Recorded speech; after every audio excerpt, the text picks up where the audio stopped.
अस्सलाम वालेकुम वरहमतुल्लाहि वबरकातुहू। सल्तनत उस्मानिया की अगली वीडियो के साथ हाज़िर हुआ हूँ। जैसे कि आपको इल्म है कि पिछली वीडियो में हमने सुल्तान मुराद शहीद के बारे में जानने की कोशिश की थी। पार्ट 1 में हमने सुल्तान मुराद शहीद के बारे में मालूमात हासिल की थी। तो आज इस वीडियो में हम सुल्तान मुराद के जंगी कारनामों की बात करते हैं। देखते हैं कि सुल्तान मुराद ने जंगी कारनामों के ज़रिए से कैसे सल्तनत उस्मानिया को तरक्की दी।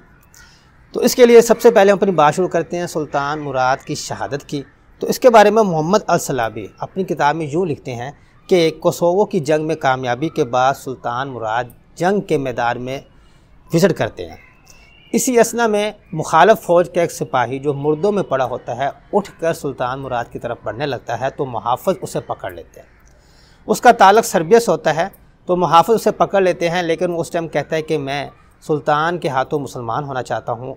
तो इस सुल्तान के ही इशारे करने पर मुहाफ़िज़ उसको छोड़ देते हैं, जिसकी वजह जैसे ही वो सुल्तान की तरफ आता है हाथ चूमने के बहाने उसने अपने आस्तीन के अंदर एक जहर आलूद खंजर छुपाया होता है, उसके ज़रिए से सुल्तान मुराद पर वार कर देता है और वो वार की वजह से सुल्तान मुराद ज़ख्मी होते हैं और फिर कुछ दिन बाद यानी कि 15 शुबान 791 हिजरी को वो शहादत के रुतबे पर पहुंच जाते हैं।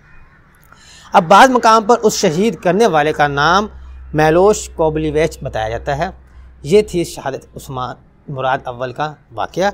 अब अगर बात की जाए मोहम्मद अल-सलाबी की किताब से सुल्तान मुराद की एक वसीयत मिलती है।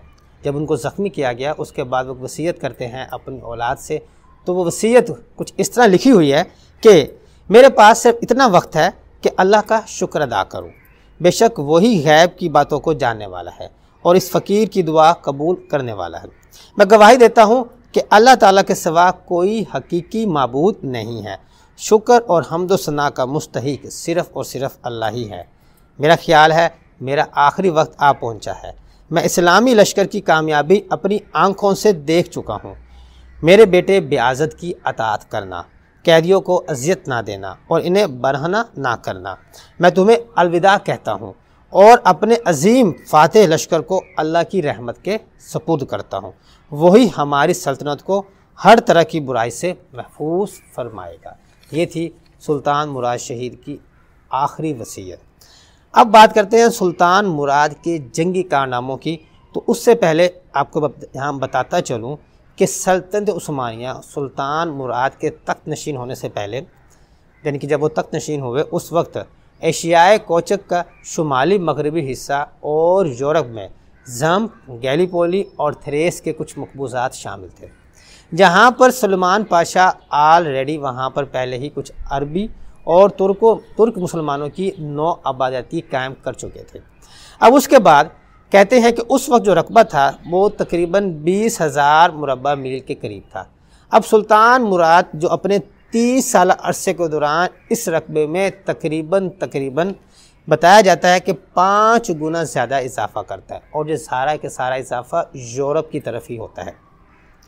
इसको देखते हैं तफसील ऐसे है कि 762 हिजरी यानी कि 1360 ईस्वी की बात है कि मुराद सुल्तान एड्रियानोपुल को फ़तह करता है। एड्रियानोपुल कुस्तुनतुनिया के बाद दूसरा यूरोप का बहुत मशहूर शहर होता है और इसी शहर को 768 हिजरी या फिर 1366 ईस्वी में सुल्तान उस्मान अपना दारुल हुकूमत डिक्लेयर करता है, जिसकी वजह से अब जो दारुल हुकूमत था एशिया से कहाँ मुंतकिल होता है, सल्तनत उस्मानिया का यूरोप में मुंतकिल हो जाता है। 764 हिजरी में यूरोप की मुश्तरका फ़ौज से उस्मानी लश्कर का मुकाबला होता है, जिसमें पोप अर्बन पंजम का बहुत ज़्यादा किरदार होता है। पोप अर्बन 5 हंगरी, सोरिया, सर्बिया, बोस्निया और वलाचिया के ईसाइयों को के जज्बात उजागर करता है कि वो किसी तरह तुर्क के लोगों के ख़िलाफ़ अपनी एक मुश्तरका जंग लड़े। तो इस लश्कर का मुकाबला होता है और इसको आगे से फेस करते हैं सुल्तान मुराद अव्वल के सिपहसालार लाला शाहीन।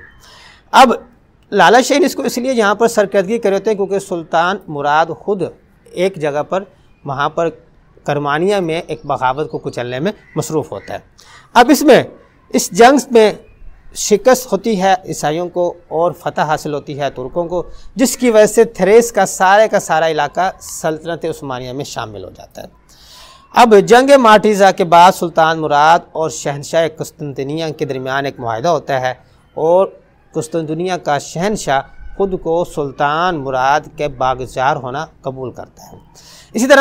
इसी दौरान उसके बाद अमीर करवानिया बगावत करता है, जिससे सुल्तान मुराद की फ़ौज दर्रा दानियाल को अबूर करके किला शोलो पर कब्ज़ा कर लेती है। किला शोलो को इसलिए अहमियत हासिल होती है कि इसका कुस्तुनतनिया से फासला सिर्फ 5 मील का होता है। 773 हिजरी में सोफिया के करीब समाकोफ के मैदान में बल्गारी और सरवी फ़ौज का मुकाबला होता है, जिसमें उसको तुर्क फ़ौज उस्मानी फ़ौज शिकस्त देकर कोहे बल्कान और बल्गारिया का सारा इलाका सल्तनत उस्मानिया में शामिल कर लिया जाता है। 783 हिजरी में दरियाए दरावर अबूर करके मोनासंस पर कब्ज़ा कर लेते हैं। 787 हिजरी में सोफिया फतह होता है। 787 में ही नैश का किला, जो कि सरोया का हिस्सा होता है, वो भी सल्तनत उस्मानिया के अंडर आ जाता है। सुल्तान मुराद अपनी बेटी नफीसा खतून का निकाह अमीर करमानिया यानी कि अलाउद्दीन से करता है। 10 साल तक तो इनके दरमियान सुलह रहती है, लेकिन 779 हिजरी में अमीर करमानिया फिर बगावत करता है।